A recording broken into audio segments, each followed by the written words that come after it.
called City of Bones. Is the first in the franchise, and it's about a young girl who basically thinks she's a normal teenager, and her mom is stolen from her. Mom, I'm coming home! No, you can't come home. You understand? You don't come home. Along this journey of trying to get her back, she discovers that she is a shadow hunter. You're not a mundane. What is a mundane? Someone from the human world. Oh, not a human, then what am I? Half angel, half human, beings of immense power. This movie is not just an adaptation of a book. You don't have to be familiar with the story to appreciate what we've done. The City of Bones movie is a sort of white knuckle ride of love, laughter, and then there's some pretty badass fights as well. Welcome to the City of Bones. Twilight and Harry Potter and now this, would you say that you know how to pick these YA to film adaptations? I just think I probably lucked out. I've been able to be on the peripherals of a lot of like really great projects and projects that I wanted to be a part of. But this for me is, I'm playing the lead, I'm playing the male lead in a big studio movie, and it's pretty scary, like pretty scared about that. Have you ever auditioned for any others? Yeah, I wanted to be Edward Cullen. I did. That's why it's when they asked if I wanted to go back and be in the movie for number 2. I said yes because I was desperate. I was so desperate to be in it. I'm like trying to picture that role with I don't you, think and it it would would be have very worked. different. I think that would have really riled people up a bit.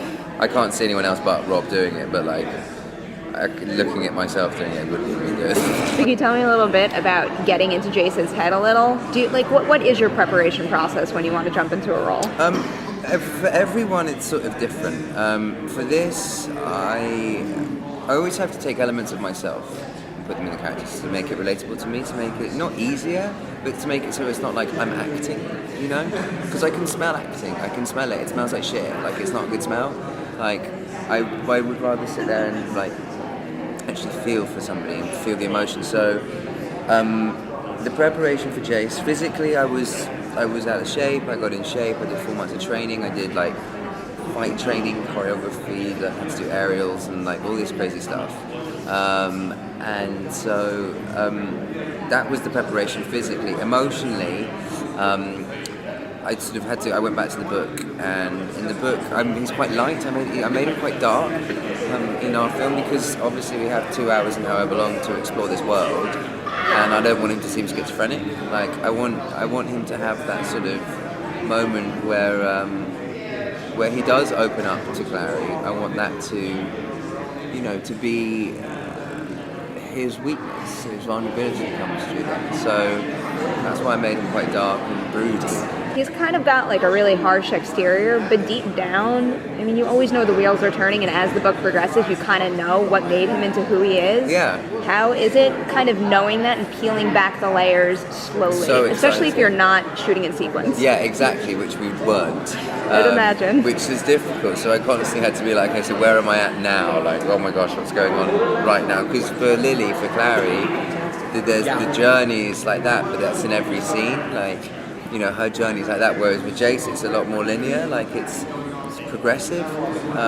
So I watched the final cut like 2 days ago, and I'm so stoked with the way that it came out. It's so dope, like it's crazy. And I don't say that about things that I do. I'm not into that. Like, I'm not into like, giving myself props. So it's like to see the progression and the fact that I nailed it. I'm pretty proud. Are you the kind of guy who takes pieces of the character with him after, or can you shake it off? No. It comes with me. Like because I didn't realize how much of Jace actually existed in me already. I sort of opened up a side to me that I didn't know was there. And like Jace is dark. Like I made him really dark, like I say, and I went dark. You know, like I had to like go on holiday and like just oh my god, pick up for that. But I was like drained after we shot. I was physically and emotionally like a popped balloon. What does it take to go through Jace detox? Bali and a lot of surfing. I love to serve. So. And now can you tell me about working with an ensemble cast too? Because actually what you said before kind of made me think about this. When you can smell acting on someone, what happens when, I mean, you can't control anyone else's process, so what happens when you're there doing your own thing but you smell acting on someone else? Look, everyone's got their own way of doing it. I can just smell it when I do it, you know, like I can see it and I don't like it, you know, it doesn't make me feel good. Thankfully, on this, every single person in this film is so strong. Like that's like, I think that should be our main selling point, is the fact that there is not one weak performance in this movie. There's not one point where I was like, could have, should have, would have. Like everyone's so strong. So in that sense, there is no smelling acting. You know, of course, when you read scripts, there are always times I hate, for instance, saying the word "what."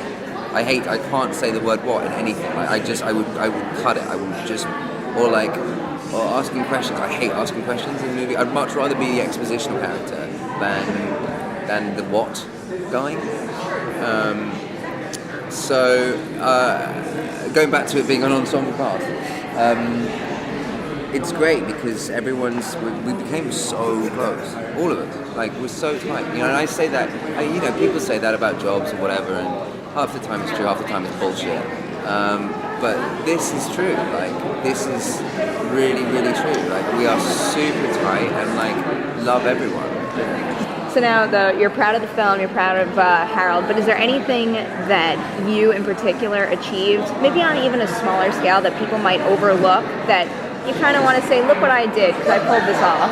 I suppose, like, there's quite a lot of things, really, that I'm pretty proud of. Like,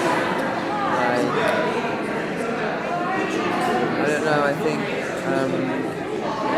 improvisation, I did a lot of improv, which worked out really well. And everything. I'm really proud of everything that I did in this movie. There's not one thing that I could really be like super. What about a favorite line that you improvised? Nice to meet you, or the word "so." But not the word "what." Not the word "what." Well, there was one other. Oh, there's an Easter egg, but I don't know if I want to ruin it.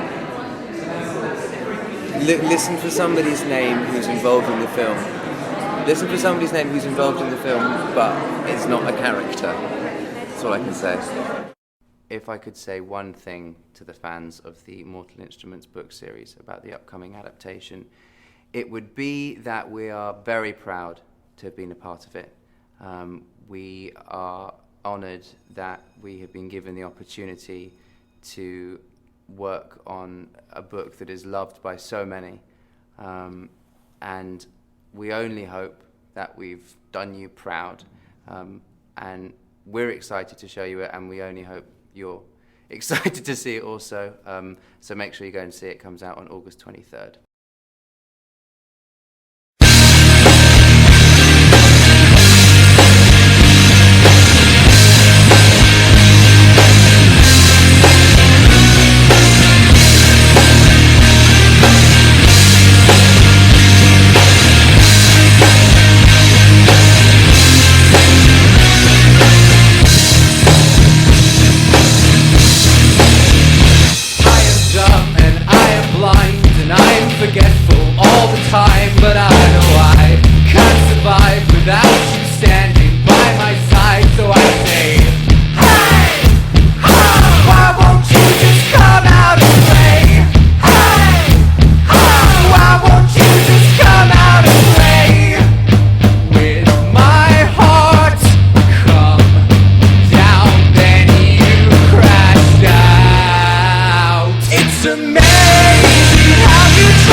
to hide from all the demons kept inside. So I say, hey, ho, why won't you just come out and play? Hey, oh, why won't you just come out and play with my heart? Come down, then you crashed out. It's amazing how you try to save me. I've been going crazy. You can call me love, and I can call you baby. Now it's complicated. I am overrated. You'll stay understated. I can do without of her skin. Brings me closer, brings me in. I can't hide this. Amazing how you tried to say